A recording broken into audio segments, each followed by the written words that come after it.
bisikan yang ada di dalam hati manusia atau lintasan-lintasan yang mengalir di dalam hati manusia.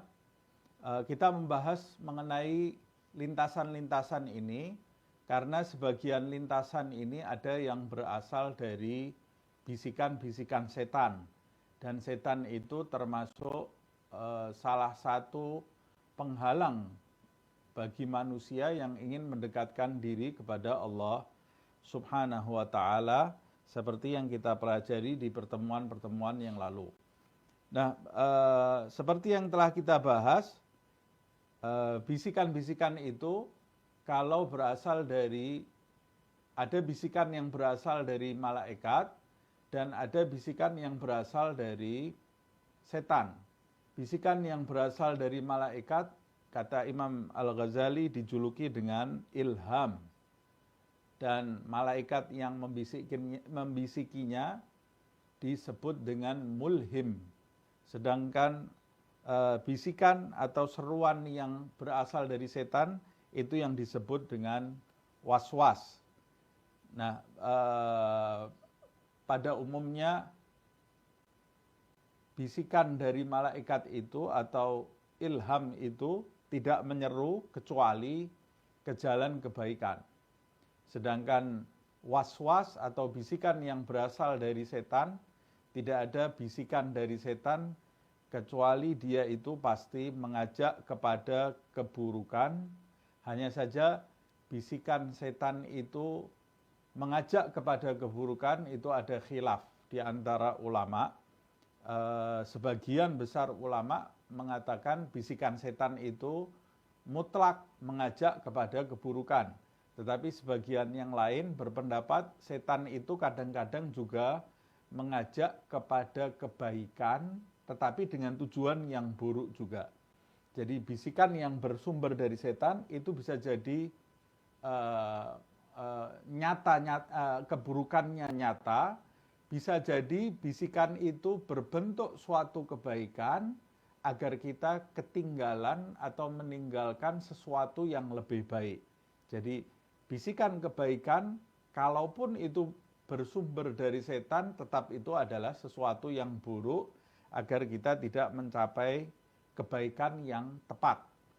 Nah, ini juga seperti yang kita bahas di pertemuan yang lalu, disebutkan oleh Al-Imam Ghazali bahwa guru besar beliau mengatakan, hukiya an syaikhina rahimahullah, disampaikan atau dihikayatkan atau diriwayatkan dari syekh kita, guru besar kita, semoga Allah merahmati dia, anna syaitana rubbama yad'u ilal khairi wa qasduhu fi dzalika syarr.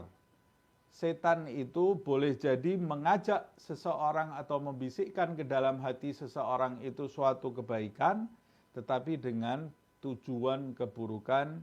Caranya bi'ayyad'uahu ilal mafduli liyamna'ahu anil fadil.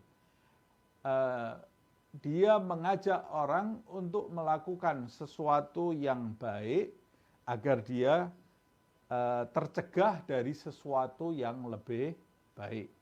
Nah, ini sudah saya beri contoh di pertemuan yang lalu, umpamanya seseorang yang diajak oleh setan itu untuk berdiam di atas sejadahnya, padahal fungsi dia itu seharusnya mencari nafkah. Mencari nafkah itu sesuatu yang baik. Berdiam di atas sejadah, berzikir itu sesuatu yang baik juga. Setan membisikkan kepada seseorang untuk berdiam di sejadahnya, berzikir, agar dia meninggalkan kewajibannya mencari nafkah. Ini bisikan kebaikan tetapi dengan tujuan yang buruk. Atau dalam hal yang lain, setan memerintahkan orang untuk berzikir saat dia berada di majelis ilmu. Pada saat seseorang berada di majelis ilmu, seharusnya dia tidak memegang tasbihnya berzikir. Saat dia berada di majelis ilmu, seharusnya dia berdiam mendengarkan dengan seksama ilmu atau nasihat yang disampaikan. Saya teringat guru saya pernah menyampaikan kepada murid-muridnya bahwa orang yang berzikir di majelis ilmu maka dia meninggalkan dua adab. Adab yang pertama yang dia tinggalkan adalah adab mendengarkan. Di dalam majelis ilmu itu orang itu harusnya mendengarkan apa yang disampaikan, nasihat yang disampaikan atau ilmu yang disampaikan. Sebab jika dia mendengarnya setengah-setengah, boleh jadi ilmu yang masuk nanti difahami dengan pemahaman yang salah. Karena dia menyertakan hadirnya dia di majelis ilmu, mendengarkan sambil berzikir, padahal hati manusia itu tidak bisa dikuasai oleh dua hal. Dia harus fokus kepada satu hal. Kalau dia berzikir pada saat dia berada di majelis ilmu, dia meninggalkan dua adab. Adab yang pertama adalah mendengarkan dengan seksama ilmu yang disampaikan. Tidak mungkin orang yang berzikir bisa sambil mendengarkan ilmu dengan serius. Adab yang kedua adalah dia meninggalkan adab berzikir dengan serius. Orang yang berzikir itu adabnya dia berzikir dengan sungguh-sungguh menyebut nama Allah Subhanahu wa taala dengan menghadirkan dirinya. Tapi bagaimana mungkin dia bisa berzikir menyebut nama Allah Subhanahu wa taala dengan bersungguh-sungguh sedangkan telinganya atau hatinya pada saat itu harus mendengarkan ucapan orang. Nah, jadi setan kadang-kadang mengajak orang berzikir pada saat dia berada di majelis ilmu. Mengajak orang belajar pada saat dia berada di majelis zikir. Terbalik jadi. Terbalik. Jadi dia ketinggalan sesuatu yang utama. Makanya sebagian ulama mengatakan pada saat engkau duduk bersama keluargamu sedang berbincang-bincang, maka curahkan hatimu duduk berbincang-bincang dengan benar. Curahkan fokus karena mendengarkan pembicaraan orang, itu termasuk adab. Pada saat orang berbincang dengan kita, kita memperhatikan apa ucapannya. Itu termasuk bagian dari adab. Pada saat kamu berzikir, maka hadirkanlah zikir. Pada saat kamu belajar, maka hadirkanlah kesiapan hati kamu untuk menuntut ilmu. Tapi kadang-kadang setan itu mempermainkan seseorang sehingga dia tidak serius dalam setiap kondisi.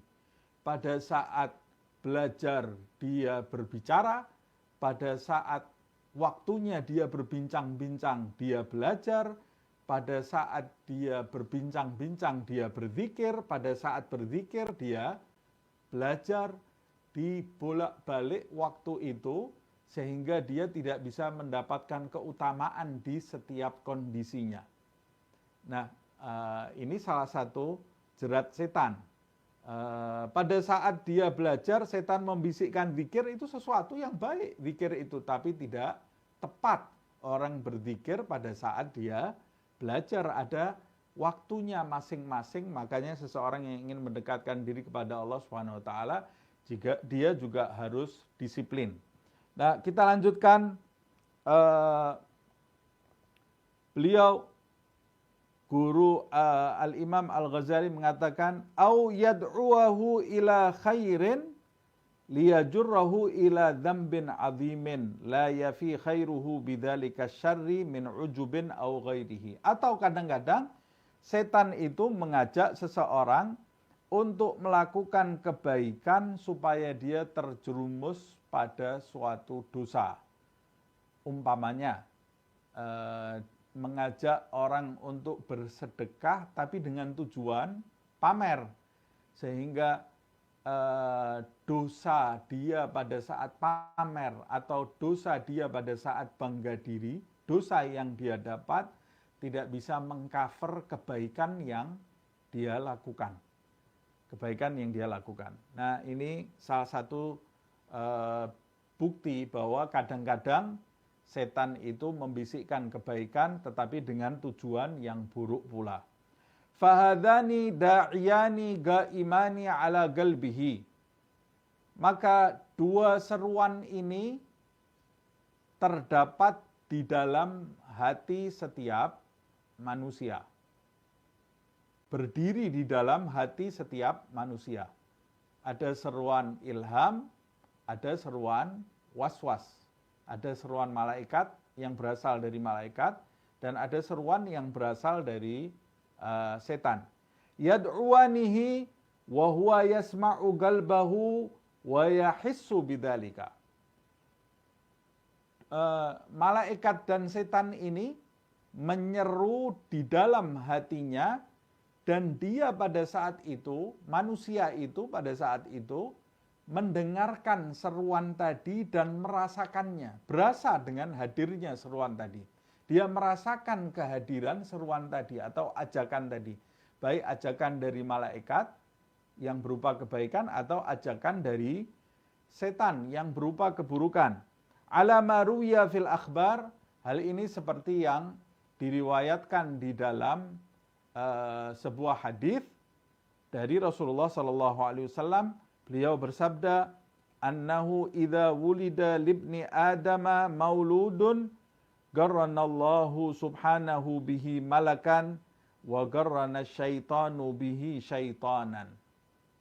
Rasul bersabda, sesungguhnya jika lahir seseorang dari keturunan anak Adam, pada saat dia lahir, jika terdapat kelahiran, jika anak Adam itu lahir, maka Allah subhanahu wa ta'ala akan menyertakan kepada bayi yang baru lahir itu, Allah menyertakan kepada bayi itu satu malaikat. Allah menyertakan malaikat. Setiap anak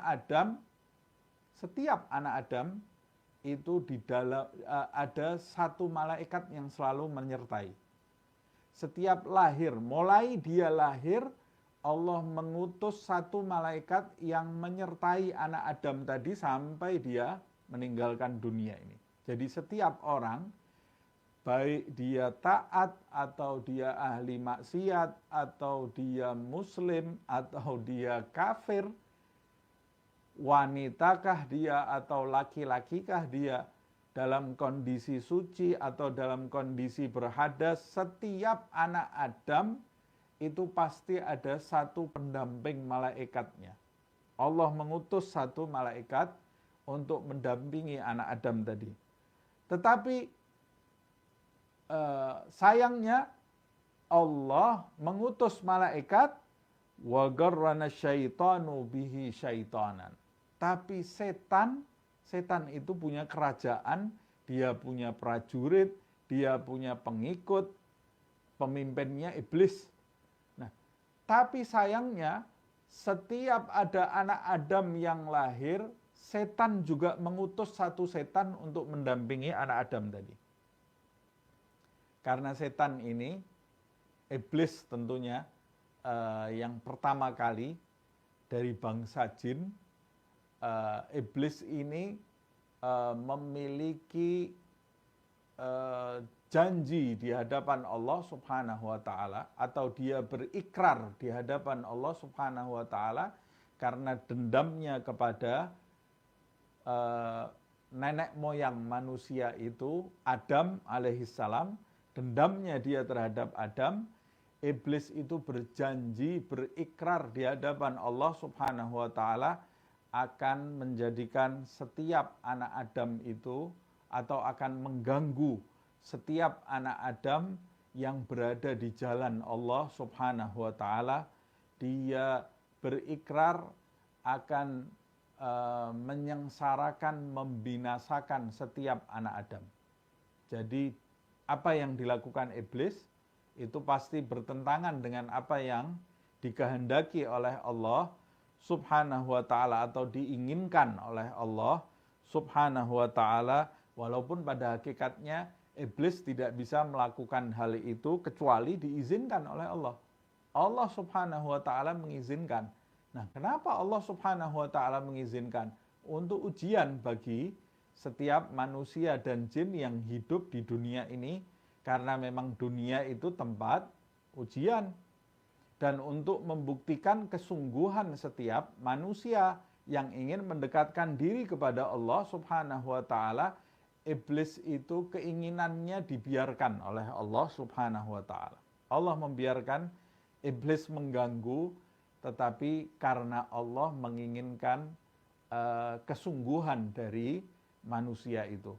Jadi makanya kadang-kadang Allah Subhanahu wa taala berkehendak dalam tanda kutip sesuatu yang buruk bagi pandangan manusia, itu sesuatu yang buruk, tetapi di balik semua itu ada hikmah yang jika kita bersabar dalam menjalaninya, bersungguh-sungguh memiliki keteguhan di dalam menjalaninya, maka di belakangnya ada hadiah yang besar dari Allah Subhanahu wa taala, dan itu termasuk keyakinan Ahlus Sunnah wal Jamaah di antara rukun iman, antu'mina biqadarihi khairihi wa syarrihi. Beriman atas ketentuan-ketentuan Allah Subhanahu wa taala, khairihi wa syarrihi, yang baik ataupun yang buruk. Itu semua bisa datang dari Allah Subhanahu wa taala. Yang buruk-buruk itu datangnya ujian bagi anak Adam ini agar dia bisa membuktikan kesungguhannya ingin mendekat kepada Allah, kesungguhannya dalam bersabar menjalankan perintah-perintah Allah Subhanahu wa taala, termasuk dibiarkannya iblis atau setan ini oleh Allah Subhanahu wa taala untuk mengganggu anak Adam ini dalam perjalanannya mendekat kepada Allah Subhanahu wa taala.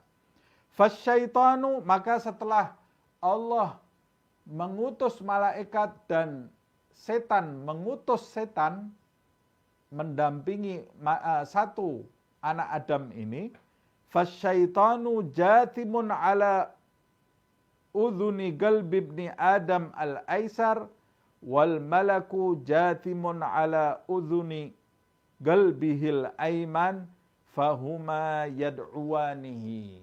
Ini di dalam riwayat disebutkan. Maka setelah itu setan itu bertengger di telinga hati anak Adam yang sebelah kiri. Jadi hati itu ada telinganya juga ya. Tapi mungkin telinganya tidak seperti telinga yang fisik ini. Tetapi ada celah. Setan itu bertengger di telinga hati, celah bagi dia untuk membisikkan ke dalam hati anak Adam itu, sedangkan malaikat bertengger di telinga hati anak Adam yang sebelah kanan. Nah, makanya ada sebagian ulama mengatakan Rasul SAW pada saat usia 4 tahun bersama Halimatus Sa'diyah, Nabi Muhammad SAW dibelah oleh malaikat, kemudian diambil hatinya, lalu dicuci oleh malaikat, dibersihkan, kemudian dikembalikan. Dibersihkan itu tidak ada kotorannya sama sekali. Makanya Habib Ali bin Muhammad Al-Habsyi mengatakan, walakin zaduhu tuhran ala tuhri. Tapi Allah Subhanahu wa taala memerintahkan malaikat itu untuk menambah kesucian di atas kesucian di dalam hati Nabi Muhammad SAW. Bagaimana ada kotorannya? Hati selain para nabi saja di usia 4 tahun itu masih bersih. Anak kecil belum ada dosanya. Apalagi hatinya Nabi Muhammad SAW yang tidak seperti anak biasa, memiliki kelebihan di sisi Allah Subhanahu wa taala. Nah, tapi di dalam riwayat disebut yang diambil oleh malaikat, yang dibersihkan diantaranya hadzus syaitan. Hadzus syaitan itu apa?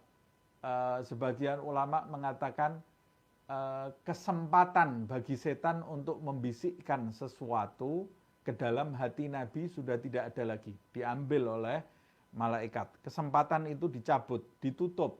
Celah bagi setan untuk membisik ke dalam hati Nabi Muhammad SAW itu ditutup oleh Allah Subhanahu wa taala.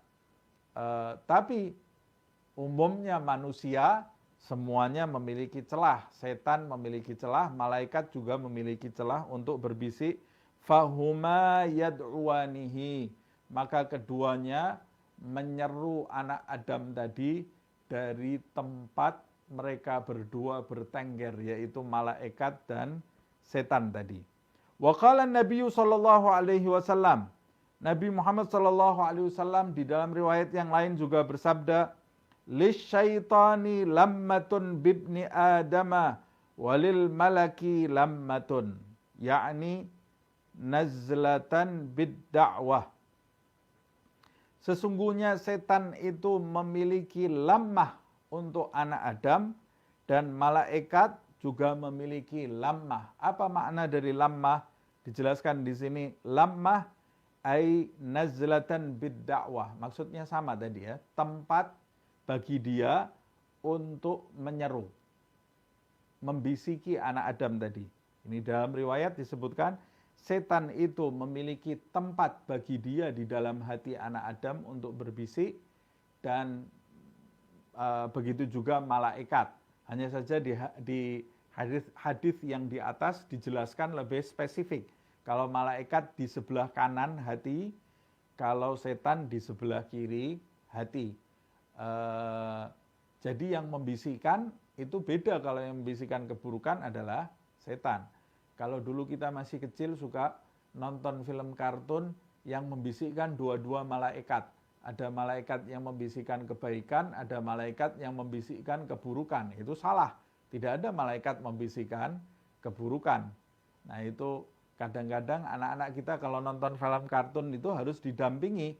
Kalau dia tidak kuat akidahnya, tidak belajar akidah sejak kecil, nanti dia punya persepsi yang salah tentang malaikat-malaikat Allah Subhanahu wa ta'ala. Nah, padahal malaikat itu yang membisikkan kebaikan. Kalau yang membisikkan keburukan adalah setan. Nah, kita lanjutkan. Tsumma rakkaballahu ta'ala fi bunyatil insan tabi'atan ma'ilatan ila syahawati wa nailil ladzati kaifa kanat min husnin au qubhin. Kemudian di samping dua hal di atas, yaitu bisikan malaikat dan bisikan setan, di samping dua hal di atas, Allah juga meletakkan atau menyusun di dalam kerangka tubuh manusia ini sebuah tabiat yang condong kepada syahwat, kepada keinginan-keinginan hewani. Condong kepada syahwat untuk meraup segala kenikmatan dalam bentuk apapun. Jadi di dalam diri manusia itu Allah meletakkan suatu tabiat keinginan untuk mencicipi hal-hal yang disukai. Hal-hal yang dia sukai itu yang disebut dengan syahwat tadi. Dalam bentuk apapun, dia syahwat itu menyukai kenikmatan yang baik dan kenikmatan yang buruk. Semua disukai oleh syahwat. Semua manusia pada umumnya memiliki syahwat yang mengejar kenikmatan. Dia juga menginginkan kenikmatan yang baik dan menginginkan kenikmatan yang buruk juga. Kenikmatan yang jelek. Fadzalika hawan nafsi. Itulah yang disebut dengan hawa nafsu. Jadi ada pertama seruan setan, seruan malaikat, ada keinginan-keinginan syahwat di dalam diri manusia ini ya. Ada keinginan-keinginan syahwat. Itu yang disebut dengan hawan nafsi, yaitu hawa nafsu as-sarifah ilal afat, yang memalingkan manusia menuju kepada hal-hal yang buruk. Fahadhihi thalathu du'atin. Maka di dalam diri manusia, kesimpulannya dalam hal ini ada 3 penyeru. Penyeru yang pertama malaikat, penyeru yang kedua adalah setan, penyeru yang ketiga adalah hawa nafsu. Jadi kalau ada lintasan di dalam diri manusia, ada kemungkinan dia lintasan itu berasal dari malaikat, ada kemungkinan lintasan itu berasal dari setan, ada kemungkinan lintasan itu berasal dari hawa nafsu. Nah, bagaimana kita mendefinisikan seperti apa itu lintasan yang berasal dari malaikat, seperti apa lintasan yang berasal dari setan, dan seperti apa lintasan yang berasal dari hawa nafsu. Nah, ini insya Allah akan kita pelajari di pertemuan yang akan datang, bagaimana membedakan lintasan-lintasan ini, karena nanti ini ada pembahasan yang sangat panjang mengenai hal ini.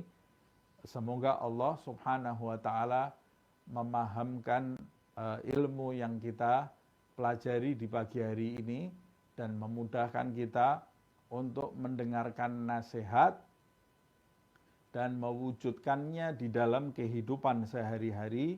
Semoga Allah Subhanahu wa Ta'ala menyelamatkan kita dari bujuk rayu setan, bujuk rayu hawa nafsu kita, dan memudahkan kita untuk mengikuti bisikan-bisikan malaikat, bisikan-bisikan kebaikan yang mengantarkan kita menuju kepada jalan yang benar, mengantarkan kita kepada kedekatan di sisi Allah Subhanahu wa Ta'ala. Semoga Allah Subhanahu wa Ta'ala memudahkan semua yang sulit, melumerkan segala yang berat, dan menjadikan kita termasuk hamba-hambanya yang bersungguh-sungguh memiliki keteguhan mendekat kepada Allah Subhanahu wa Ta'ala dan diridhai oleh Allah Subhanahu wa Ta'ala di dunia ini, juga nanti ketika berjumpa kepada Allah Subhanahu wa Ta'ala. Semoga Allah Subhanahu wa Ta'ala mengangkat segala bentuk penyakit, memberikan kesembuhan kepada yang sakit di antara kita, mengangkat segala bentuk wabah dan bencana, menggantikannya dengan segala kesehatan, dengan segala kenyamanan, segala kebahagiaan, dan semoga Allah Subhanahu wa Ta'ala memanjangkan usia kita, usia kedua orang tua kita, usia guru-guru kita, sahabat-sahabat kita, dalam keadaan sehat walafiat, selamat lahir dan batin dalam ketaatan, dan kelak berjumpa dengan Allah Subhanahu wa Ta'ala dalam keadaan diridhai oleh Allah Subhanahu wa Ta'ala. Sampai di sini. Wassalamualaikum warahmatullahi wabarakatuh. Subhanakallahumma wa bihamdika asyhadu an la ilaha illa anta astaghfiruka wa atubu ilaik. Subhana rabbika rabbil izzati amma yasifun wa salamun alal mursalin walhamdulillahi rabbil alamin.